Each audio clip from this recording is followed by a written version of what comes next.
The arrogant consensus. The grand chamber of the Galactic Council hummed with anticipation. Representatives of over 200 advanced civilizations gathered beneath the massive crystalline dome that reflected the light of 3 suns. Supreme Arbiter Sorlax, a being of shimmering energy contained within an ornate exosuit, raised his appendages for silence. We gather today to finalize classification for planetary system designation Sol 3, Sorlax announced, his translator converting his thought patterns into the Council's universal language. The planet's dominant species has achieved rudimentary spaceflight and basic atomic energy, qualifying them for formal categorization. Dr. Ilara Mason, hidden within a service duct above the chamber, held her breath. 6 months ago, she had been a xenobiologist at NASA when an alien scout ship captured her during a routine spacewalk from the International Space Station. Rather than experimenting on her as she had feared, they had simply studied her, apparently unaware that she understood far more than they realized. Learning their language had been her obsession. And now, watching the fate of humanity being decided by creatures who saw her species as little more than clever animals, she felt both terror and rage. "The analysis committee has completed their evaluation," said Delegate Vryn, a squid-like being whose translucent skin pulsed with bioluminescent patterns. "Humans display moderate intelligence, tribal territorial instincts, and technological development consistent with a pre-unification species. They have primitive nuclear capabilities, but have failed to advance significantly in the past 70 Earth years." A holographic display materialized in the center of the chamber, showing Earth rotating slowly, data points highlighting major cities, military installations, and resource deposits. "The resource evaluation is particularly promising," continued Vryn, tentacles gesturing excitedly. "Abundant rare minerals, extensive biosphere diversity, and a remarkably balanced ecosystem despite the natives' pollution. Additionally, the humans themselves represent excellent biological resources." Ilara bit her knuckle to keep from crying out. Biological resources. They were discussing harvesting humans. "What classification do you propose?" asked Sorlax. "Category 7R, Vryn replied without hesitation. "Resource world with serviceable native labor potential." A murmur rippled through the assembly. Category 7R was among the lowest designations for inhabited worlds, essentially marking Earth for colonization and exploitation. "Are there any objections to this classification?" Sorlax asked, his tone suggesting this was merely a formality. To Ilara's surprise, one delegate rose. Unlike most council members, this one appeared almost insectoid, with multiple compound eyes and a chitinous exoskeleton. "Supreme Arbiter, I am Research Director Kezek of the Observation Division. I have studied Sol 3 extensively, and I believe the committee has significantly underestimated the human species." Vryn's skin flashed with patterns that Ilara had learned indicated annoyance. Director Kezek is known for his unconventional perspectives. The committee's assessment is based on standard evaluation protocols applied consistently across thousands of worlds. Standard protocols that fail to account for human adaptability, Kezek countered. In merely 2 centuries, they progressed from animal-drawn transportation to rudimentary spaceflight. Their technological advancement curve is nearly vertical by our historical standards.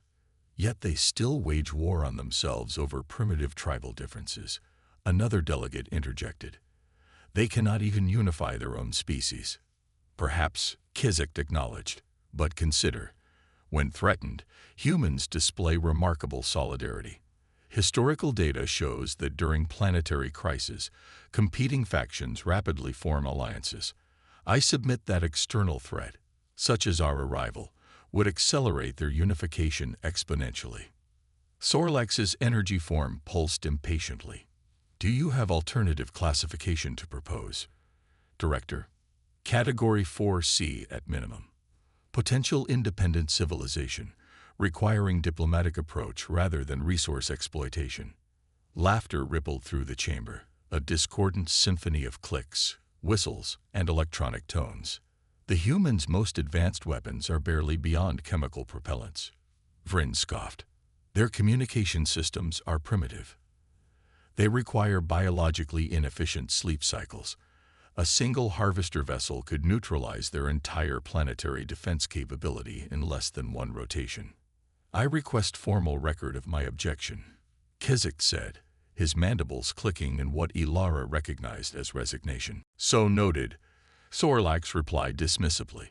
The Council will now vote on Classification 7R for Sol 3. Ilara watched in horror as appendages, tentacles, and energy signatures rose throughout the chamber. The vote was unanimous. Earth had just been designated as a resource world, its inhabitants classified as little more than useful animals. Excellent, Sorlax declared. Harvester Fleet Alpha will commence resource assessment and preliminary native management protocols in 3 cycles. This session is concluded. As the delegates dispersed, Ilara remained frozen in her hiding place. Somehow she had to escape, had to warn Earth. But how could humanity possibly defend against beings who casually discussed the enslavement of entire species? Director Kizik lingered in the chamber after the others had departed. He accessed a data terminal, his multiple limbs moving with practiced efficiency across the interface. Ilara couldn't see what he was reviewing, but his posture suggested deep concentration. Suddenly, his head swiveled, compound eyes scanning the ceiling directly where she hid. I know you're there, human, he said quietly. Your breathing pattern is distinctive. Ilara froze, heart hammering. I mean you no harm, Kizik continued. In fact, I believe your presence here may be providential. Come down, please. We have little time. After a moment's hesitation, Ilara pushed aside the vent panel and carefully lowered herself to the chamber floor, her magnetic boots engaging on the metallic surface. Remarkable, Kizik observed. You've adapted our technology for your use. How much do you understand of what you witnessed today? Enough to know your council just voted to enslave my planet, Ilara replied, her voice steady despite her fear. Yes, and I failed to prevent it. Kazik's mandibles clicked in what she had learned was an expression of regret. But perhaps all is not lost. The Harvester fleet departs in 3 cycles, what you would call approximately 72 hours. They are overconfident. Ilara's eyes narrowed. Are you suggesting you'll help me?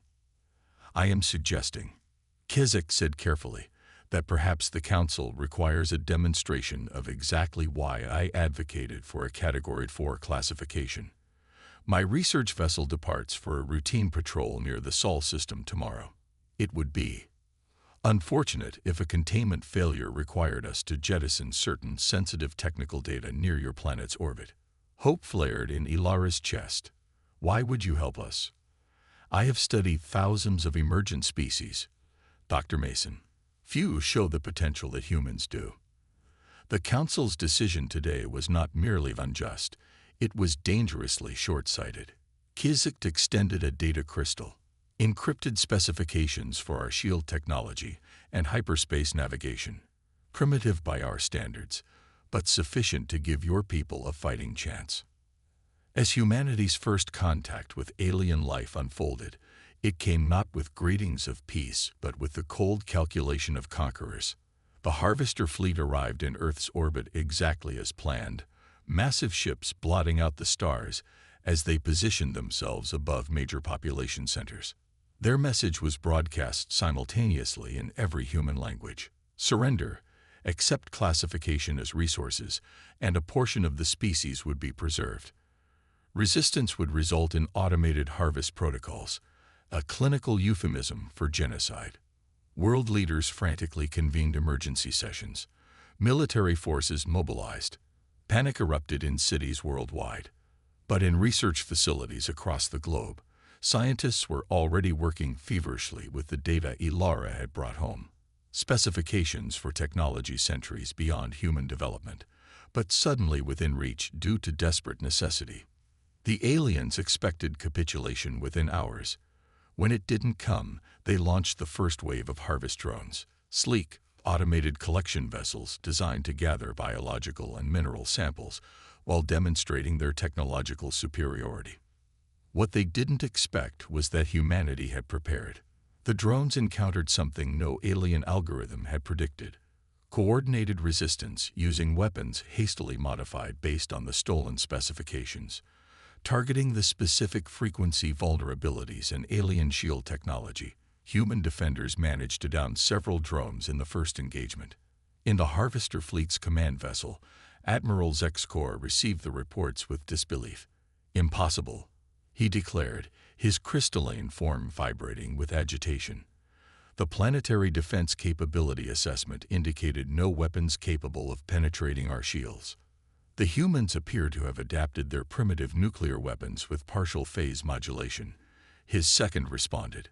"The modification is crude, but effective. How could they have obtained such knowledge?" Zexkor demanded. Before anyone could answer, alert signals flashed throughout the command center. Multiple small craft, human space vehicles modified with makeshift propulsion systems, were approaching the fleet's rear echelon, where defenses were minimal. "A pointless gesture," Zexkor scoffed. "Their craft cannot even breach our outer hulls."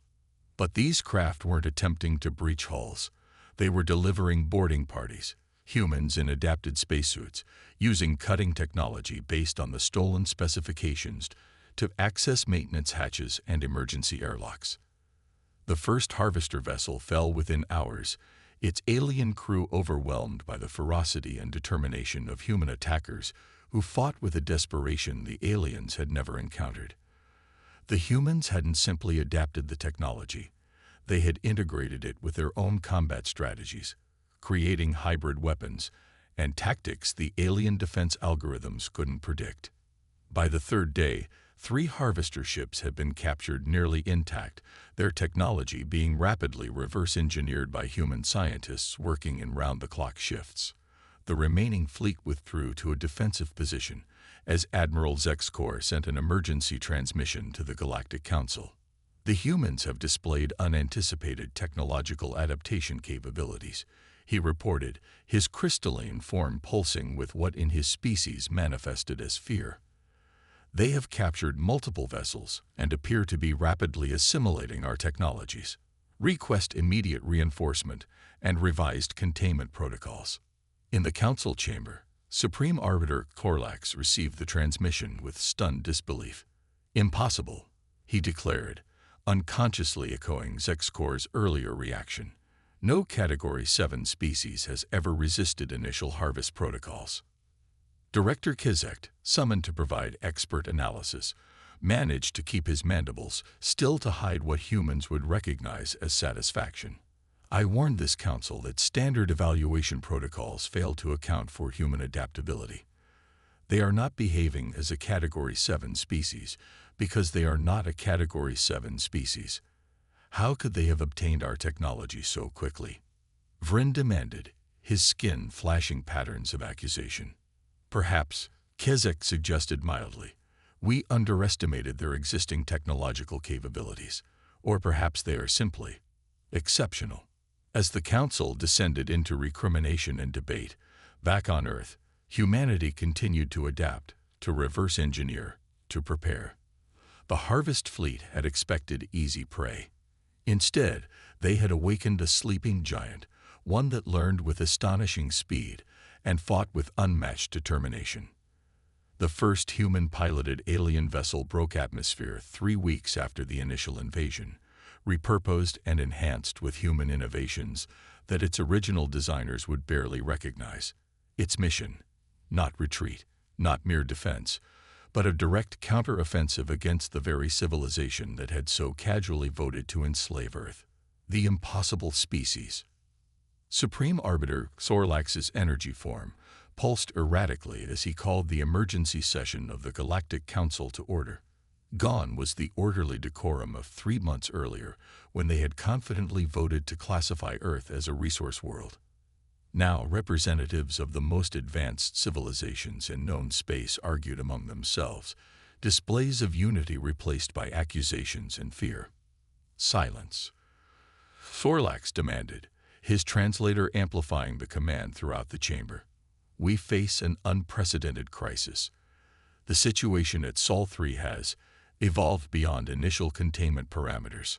A holographic display activated in the center of the chamber, showing the remnants of the once proud Harvester fleet. Of the original 30 vessels, 18 had been destroyed or captured. The remaining 12 had retreated to the outer boundaries of the Sol system, maintaining a defensive perimeter that grew less effective by the day. "How is this possible?" demanded Representative Rin, his translucent skin flashing patterns of distress. "These are primitives. Their technological development was centuries behind our own." Director Kizek stepped forward, his compound eyes reflecting the holographic images. "With respect, Representative, that assessment has been thoroughly disproven. The humans have demonstrated adaptation capabilities that defy all previous xenosociological models." "They had help," Vrin accused, tentacles gesturing accusatorily toward Kizek. "Someone provided them with advanced technology. There is no other explanation." "Even if that were true," Kizek replied calmly, "it fails to explain the speed with which they have not merely copied but improved upon that technology. In less than 3 cycles, they have reversed engineered our propulsion systems, weapons technology, and communication networks.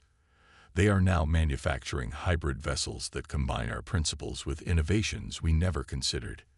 The chamber doors parted, admitting Admiral Torlak, Supreme Commander of the Council's Defense Forces. His metallic exoskeleton gleamed under the chamber lights as he strode to the central platform. "The situation continues to deteriorate," he announced without preamble. "We have lost contact with monitoring stations in 3 sectors adjacent to the Sol system. Our intelligence indicates the humans have established what they call the Earth Defense Alliance and are actively expanding their sphere of influence." "How many vessels do they now control?" asked Torlax. 27 confirmed," Torlak replied grimly, "plus an unknown number of smaller craft and orbital platforms. More concerning, they have begun transmitting directly to subjugated worlds throughout Council space, offering alliance and technological exchange in return for support against us." Murmurs of alarm rippled through the chamber.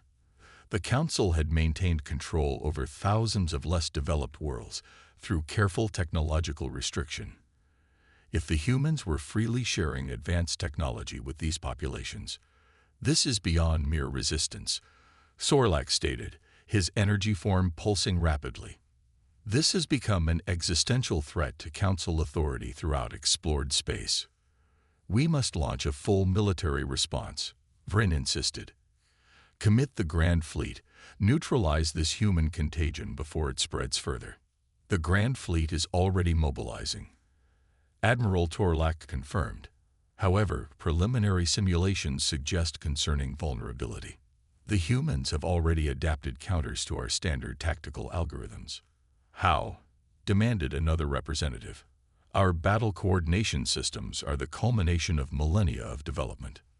"They think differently," Kizek interjected. "Council warfare has evolved toward perfect mathematical efficiency, but humans incorporate unpredictability and risk-taking that our systems cannot adequately predict." As the debate continued, a communication alert sounded throughout the chamber. The holographic display shifted, showing a human female in what appeared to be a modified version of a Council military uniform. "Greetings, Galactic Council," she said, her voice translated flawlessly into the Council's universal language. "I am Admiral Ilara Mason of the Earth Defense Alliance." Kizek's mandibles clicked in surprise. The former captured scientist had risen far in a remarkably short time. "Your transmission is unauthorized," Sorlax declared. "How have you breached Council communication protocols?" Mason smiled slightly. "We control 17 of your communication relay stations, Arbiter Korlax. Your encryption was impressive, but ultimately predictable. I am contacting you to offer terms." "Terms?" Vrin's skin flashed patterns of outrage. "Primitives do not offer terms to the Galactic Council. 3 months ago, we were primitives in your estimation," Mason acknowledged. "Now we control a significant portion of your fleet, have established alliances with 26 formerly subjugated worlds, and have deployed defensive systems throughout our sphere of influence that your grand fleet cannot penetrate without catastrophic losses. I suggest reevaluating your position." Admiral Torlak stepped forward. "What terms do you propose, Admiral Mason?" "First, immediate reclassification of Earth and all human-inhabited worlds as Category 1A, fully sovereign and independent. Second, recognition of all treaties we have established with previously subjugated worlds. Third, human representation on the Galactic Council with full voting rights." "Impossible." Vrin's skin pulsed with chromatic outrage. "No species has ever progressed from initial classification to council membership without centuries of guided development. No species has ever captured 17 of your capital ships in 3 months either," Mason countered. "We are not asking permission, Representative Vrin. We are offering an alternative to continued conflict. And if we refuse these demands?" Thorlax asked, his energy form steady but intense. Mason's expression hardened. "Then we continue dismantling your empire piece by piece. We have already transmitted shield technology to over 300 formerly restricted worlds. Our analysis suggests complete collapse of council authority within 16 months if this trend continues." The chamber erupted in chaotic debate, representatives shouting over one another as the implications became clear. The council's power had always rested on technological superiority carefully restricted from less advanced species. The humans weren't merely resisting. They were undoing the very foundations of galactic order. "There is another component to our terms," Mason continued when the clamor subsided. "Director Kizek is to be appointed as liaison between Earth and the Council, with diplomatic immunity and unrestricted access to both human and Council space." All compound eyes in the chamber turned to Kizek, whose mandibles clicked in what humans would recognize as embarrassment. "You know this being?" Sorlax demanded. Before Kizek could respond, Mason answered for him. Director Kizek was the only council member who recognized humanity's potential. His research predicted with remarkable accuracy how we would respond to invasion. You should have listened to him. After Mason's transmission ended, the council chamber remained silent for several moments. Finally, Supreme Arbiter Sorlax spoke, his energy form pulsing slowly. "Director Kizek, you have studied these humans more thoroughly than anyone. Can they truly do what they claim? Dismantle our authority throughout known space?" Kizek stepped forward, compound eyes surveying the representatives who had so recently dismissed his warnings. "Yes, Arbiter. In fact, I believe Admiral Mason was being conservative in her assessment. The humans have demonstrated capabilities that defy our understanding. They do not merely adapt technology, they transform it, integrate it with perspectives we have never considered. You admire them," Vrin accused, skin patterns indicating disgust. "I recognize in them something the Council has lost over millennia of unchallenged dominance," Kizek replied. "Innovation born of necessity, creativity fueled by survival. They fought not merely to resist classification, but for their very existence as free beings." Admiral Torlak inserted a data crystal into the central console. "Our latest intelligence indicates the humans have developed what they call a phase shift drive, based on principles derived from our standard hyperdrive technology. It allows near instantaneous transition without traditional entry/exit limitations. If this technology proliferates to their allied worlds..." He didn't need to finish the statement. Such technology would render traditional council defensive strategies obsolete. "We have no choice," Sorlax concluded, energy forms settling into patterns indicating resignation. "We must accept their terms while we retain sufficient leverage to negotiate details." And so it came to pass that barely 4 months after being unanimously classified as a resource species, humanity took its place among the governing powers of known space.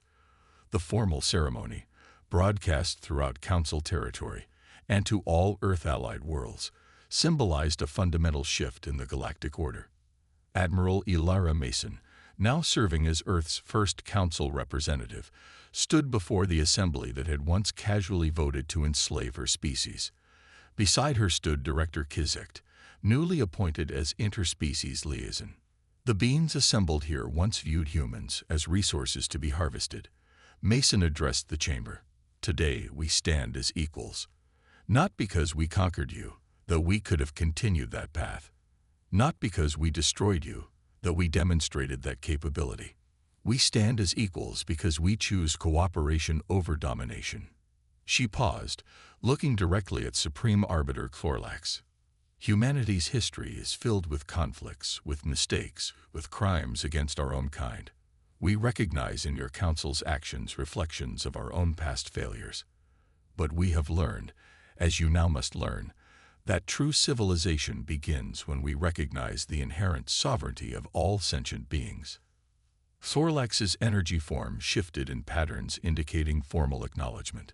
The Council acknowledges humanity's status as a Category 1A civilization, with full sovereign rights. Earth's representative holds equal status with all founding members. As the formal proceedings continued, Kizek leaned slightly toward Mason.